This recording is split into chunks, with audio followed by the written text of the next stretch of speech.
People in one of Colorado's newest communities are fed up with Xcel Energy.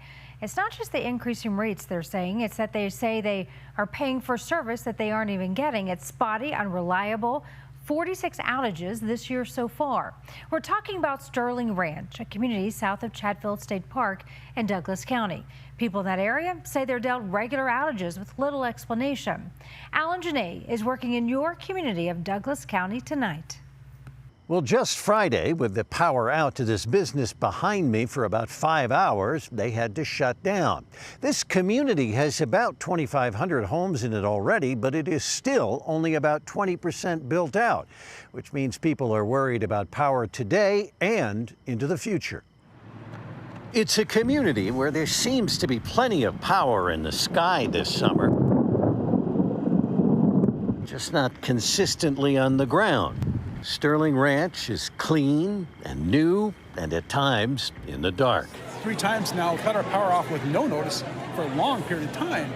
We're kind of tired of just no notice. Bobby and Patty Clewine came to the meeting in a local gathering place to get some answers, as did Linda Amato. First 4 years, 3.5, 4 years, we didn't have any power outages at all. So it's been the last year or year and a half that we've seen a significant increase. We just start by saying that we are hyper aware of this issue. And with Xcel Brass there, they wanted to know what's up. I would best describe it as multiple different reasons. There's no single reason. One resident cited how many more outages there have been compared to a typical community. So that's 1,100% more outage than the average city of the United States. That is miserable. That is beyond miserable. Xcel Colorado's president, Robert Kenny, says they've been looking at problems and noted there is growth in power demand. Every community has its own distinct set of underlying causes. What we are seeing is load growth, and it's not limited to Colorado. We're seeing this around the country. In the 2 main feeder lines coming into the area, he said they found 300 defects from equipment to vegetation. Plus, switches set to trip power in dangerous fire conditions were set to trip easily. And will you lower those settings now?